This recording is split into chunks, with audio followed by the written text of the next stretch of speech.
How is it going, everyone? So this video is going to be about True Sky 2.0 and any 2.0 point blah blah blah blah blah thereafter. So what we're going to do is we're going to jump straight in. I'm going to open up a scene that I already have set up, just so that we can show you the transition between day and night and some of the extra features. So let's get to that. So here we go. Here's our scene. So it's just body of water, couple of mountains. Let me change my view a second so that we can get a nice wide angle of this. Let's bring this over, and yeah, okay, that looks great. So True Sky, we've got True Sky enabled. What I'm going to do is I'm just going to pick any default preset. I'm just going to disable the fog for that one for a second. We're going to head into rendered view. One thing I do need to do, actually, just so that we can speed things up. Get rid of you, don't need you. Oh, it's quicker out of rendered mode. Let's go to solid mode. We don't need you. Okay. Let's jump back into rendered mode. What I'm also going to do is create a little render region. So if you don't know how to do this, in our performance panel, we've got an option here. If you click the information button, this will show you the key control, the key bind. So these are the default key binds for Windows and Linux, and then Mac, Command B. So let's just draw that out. So with your mouse in the viewport, you can just draw out a little render region. And then when we go back to rendered mode,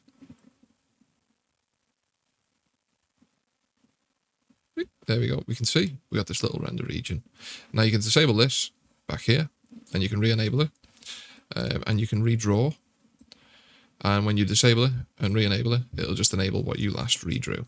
So let's get a little render region drawn up so that we can optimize the viewport a little bit. And let's head back to the Sky tab. So a lot of questions since we released 2.0. And the main question is, well, there's two. The first one is that the night tab doesn't work. So when you click night, nothing happens. And the other one is, how do you get into night mode? Well, this tab and this tab, they don't do anything to the actual scene. They are just there to organize the options. We did some internal testing, and when we put all of the options in one of these, the list was huge and no one could navigate. So we split them up into day and night. That's all that does. Now, on to the other question. How do you get to nighttime? There are two options. We can either, in the night tab, manually transition to night. Boom, just like that. So you can keyframe this if you want to.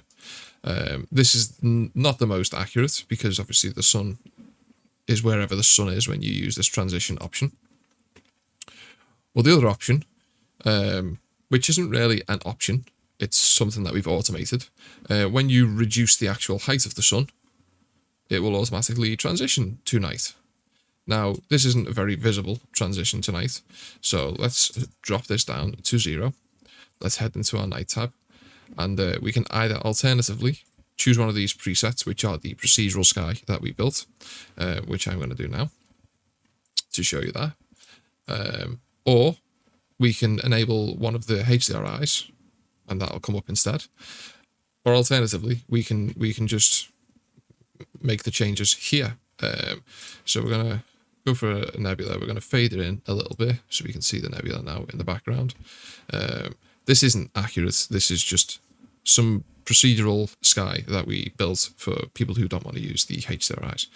And we're going to increase the amount of stars. So we're going to go to deep space and then sky clarity, which is like this blue pollution band that you can see here. We're going to enable that. And I'm just going to increase the strength of it. I'm going to set the altitude of that to 1. We can turn the lights on if we want to, which is just to simulate background light, but I like it like this. So we're in night mode. What's lighting up this side here? Well, that would be the moon. So let's look at the moon. We can see the moon there, and that is lighting up everything in the scene as it should. Very pretty moon, but we're going to go over some of the settings in the night and day, just so that you guys can see what's going on. Now, one thing to note, when you use one of these presets, we will automatically drop the height of the sun to 0.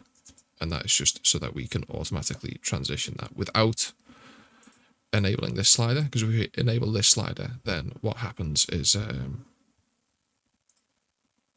you can't do anything with the sun here. So let's drop this slider back. Let's go back to day. Let's drop the height of this back down. So let's have a look at this. We've got our sun. We've got our night sky kind of coming in. I'm going to head into our camera because I've got a fisheye camera set up. Let's drag that over to the left a little bit. And I'm going to change my resolution to 3840 by 1440 so that I can fit the whole camera inside of this bubble. I'm going to head back to the performance panel and I'm just going to enable the camera render region. And what that'll do, if we have a quick look here, we can see, if we just move that around, we can see this is rendering quite slowly. But if we enable this, it'll limit everything to just render inside of the camera's view. It makes it much faster in the viewport for everyone. So let's increase this a little bit. Let's view this. Right, let's head back. So we've got our sun and we want to be able to transition between night and day. Well, very easily, we can just do this. It'll automatically do it. What if we don't want this night? Well, we can head to the night tab, and what we can do is we can enable one of our HDRIs. Now, this will load pink, and the reason this loads pink is because we don't cache any image, because if we cache the image, then it's going to increase the amount of RAM that's used. So what we do is we don't load any image, and then you can choose from any of these options down below. So if we choose one of these, can't really see much, so let's go into the sky settings. Let's head down. Oh, let's close you. Let's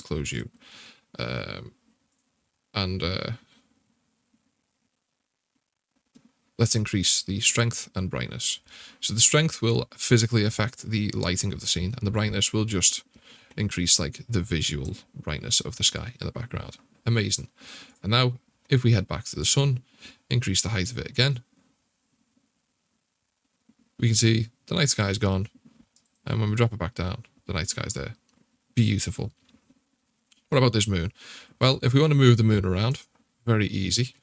We can come to the night tab, we close the sky setting tab, or drop down, we can open up the moon one, and then we've got a couple of options here. So one thing I'm going to do is I'm going to move the moon into the middle of here so there's less distortion. So I'm just going to go to rotation, that on 90, positive 90. So if you're using positive numbers when you're rotating things, it'll usually move from left to right. If you're using negative numbers, it will usually move from right to left. Now, let's have a quick zoom in on this moon, this wonderful over-the-top moon. And what I'm going to do is I'm just going to disable the haze for now so that we can see this nice and clear. So here's the moon. What's so special about this moon is that it's SDF. So that's a signed distance field. And that's just a fancy way of saying that we made a 3D sphere in the world shader with math. And what that allows us to do is it allows us a little bit more creative control over the actual moon itself. So if you want to be able to view the other side of the moon, then you can easily do that by just changing the surface rotation value. And now we're looking at the texture. It's on the other side of the moon. This is not a 3D object. It doesn't show anywhere in your 3D viewport. It's actually just part of the world shader, which is pretty neat. Now, one caveat of this is that it can increase render times a little bit. We're not going to skirt around it. It can increase render times a little bit. And when I say a little bit, it is an additive amount of render time that goes on. It's not linear. So if you're in a basic scene, say for example, you set up a scene with a default cube, nothing else, and just the sky, then you might see the scene without the moon render in about 5-10 seconds, something like that. But if you've got the moon on, that might double. So that might be 10 to 20 seconds. What that doesn't mean is that if you have a scene that usually takes 10 minutes to render a frame, it's not going to take 20 minutes to render a frame. It might take 11 minutes. It might take 10.5 minutes. Because the math that's being calculated here, it's not some kind of linear render time increase. It's just additive. So once the math is complex, or once the scene is as complex as the math, that render time becomes a negligible increase. Now, just to show you that I'm not talking out of my backside, let's just increase the height of this for a second, update the viewport, and let's watch what goes on here. So we've got the render time. Now, if we do disable the moon, we can see it's much quicker. And if we enable the moon, it's a little bit slower. So that's there. Anything else about the moon? Okay, let's head into the lighting section of the moon. So the strength, that will actually increase the physical light output and light up the scene more. The brightness is to increase the visual brightness of the moon. So if you increase this, it'll just make the surface brighter, as you can see. Like that. The strength shouldn't massively affect the actual brightness of the moon. But what it will do is it will change the brightness here. So if we go to something like 10, we can see it's no longer lighting it up. And if we go to something like 128, random number, but we can see that's brightening up the scene. Another caveat to bear in mind, when volumetrics are enabled, both of these values will increase the brightness of the volumetrics.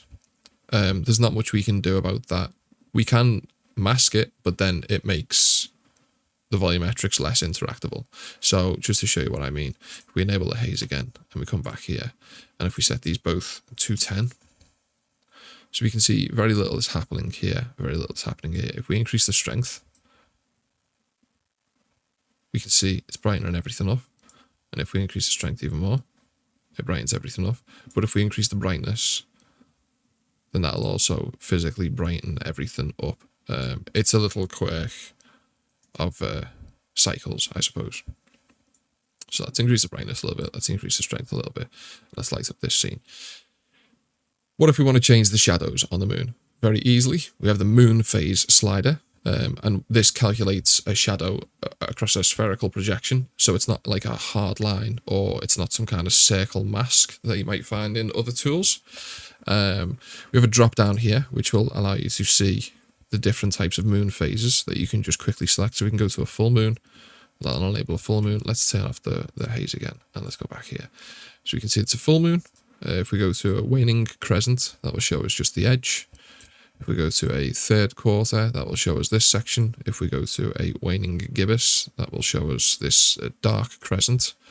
Obviously, we've done full moon, so let's go to a waxing gibbous, which will darken this edge here. So you can see there's a little bit of shadow going on here. If we decrease the brightness of that, you might be able to see. If we decrease the brightness of this, maybe that'll show it a little bit better. There we go. Yeah, we can see it now.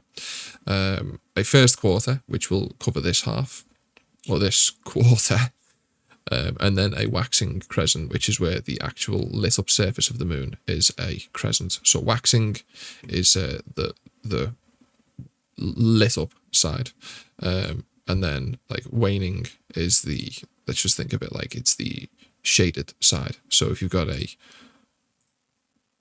waning crescent, then the shaded side will create this crescent effect on the light. And then if we go to a waxing crescent, we can see that the crescent shape is now this side.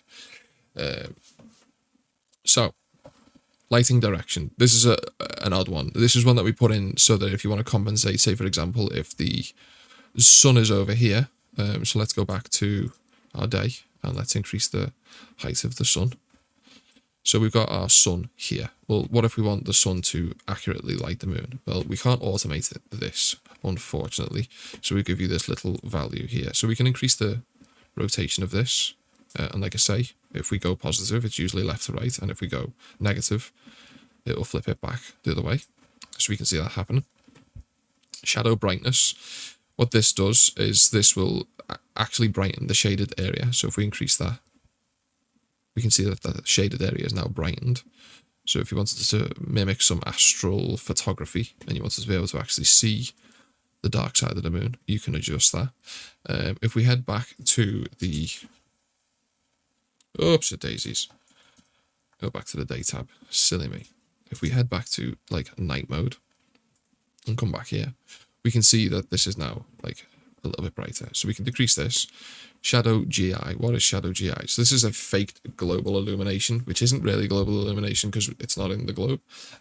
But it is the effect of brightening the shaded area with the color of the sky. So if you've got like nebulas and things in the background, then what this will do is it will add a tint from the sky itself. So if we go to, let's go to a different one where I know there's some kind of like pinks and things.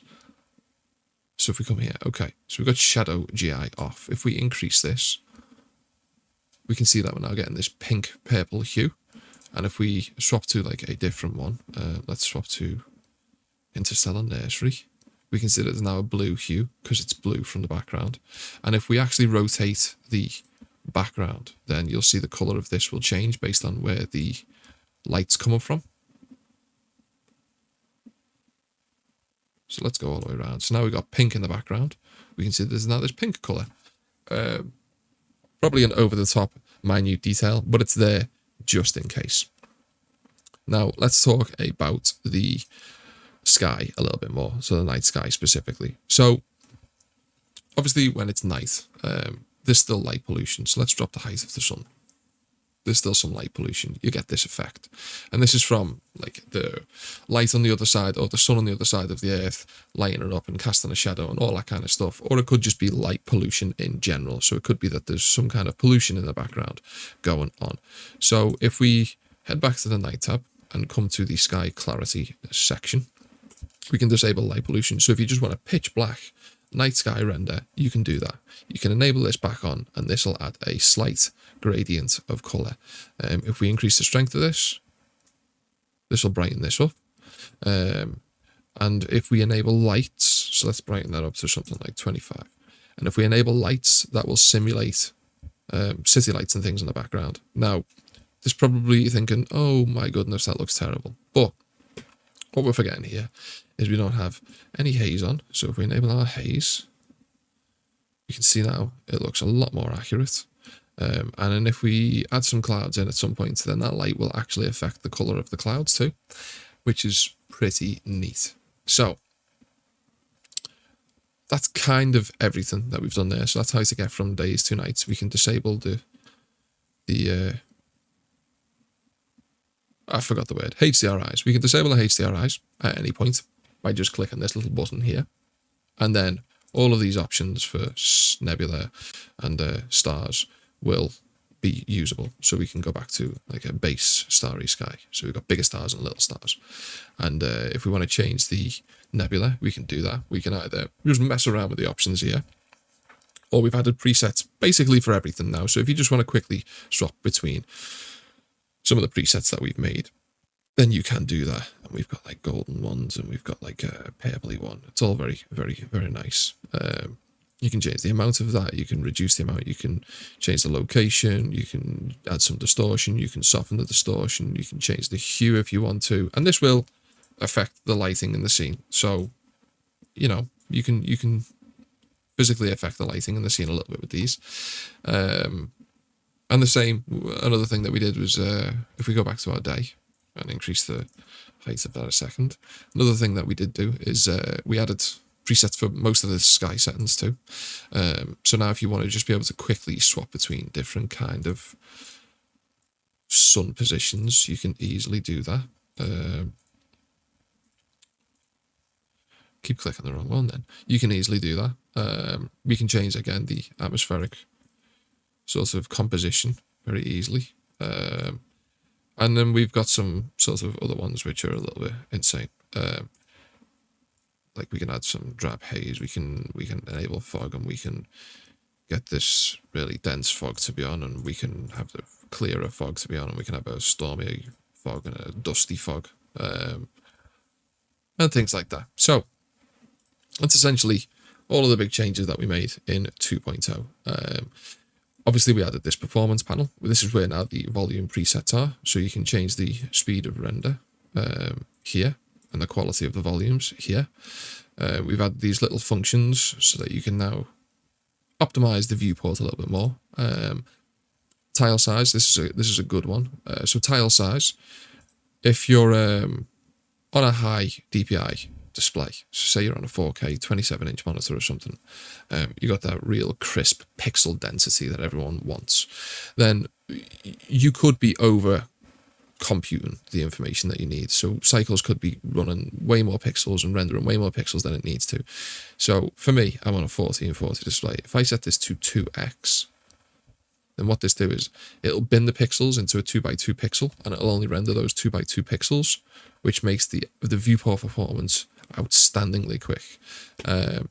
Now, like I say, you only want to be doing this if you've got like a high DPI monitor. It will save you some some performance. It'll also actually increase the performance of the viewport. So if we set this to something like 8,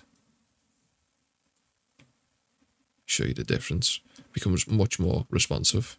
And if we set this to 1, which is automatic, but automatic by default, we can see it becomes nowhere near as quick. Things are juttering as they relocate in. And then tile size. This one, I'm going to let you guys read this and look into this one. This one is useful if when you hit a render, or when you enable a render, so you're doing a 4K render or something, your machine can kind of slow down a little bit because it needs to load all of that information into the VRAM or your system RAM, and that can make it a little bit bogged down.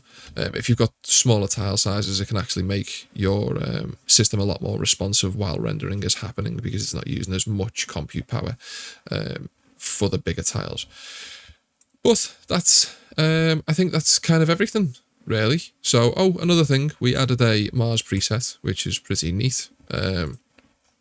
This is as accurate as we could get to Mars. So if we like reduce the height of the sun, then you get a blue sunset, which happens on Mars. And then if we go all the way back up, we get an orange sky, which is what happens on Mars, apparently. No water, so this bit's inaccurate. But the rest of it is about as accurate as that we could get it. You might also want to disable the moon, because you can't see the moon from Mars. But there we have it, guys. So that is a quick rundown. I say quick, 20-minute rundown of everything that's changed. What we'll do is we'll go into some more in-depth videos when we do some follow-alongs, and give you guys a little bit more of a taste of what you can achieve with True Sky. So, thank you all for watching. If you liked the video, give us a thumbs up. If you didn't, give us a thumbs down. If you'd like to subscribe to find out more, then please do subscribe. Also, consider joining our Discord and meeting the community. Okay, I'll see you all in the next one. Bye.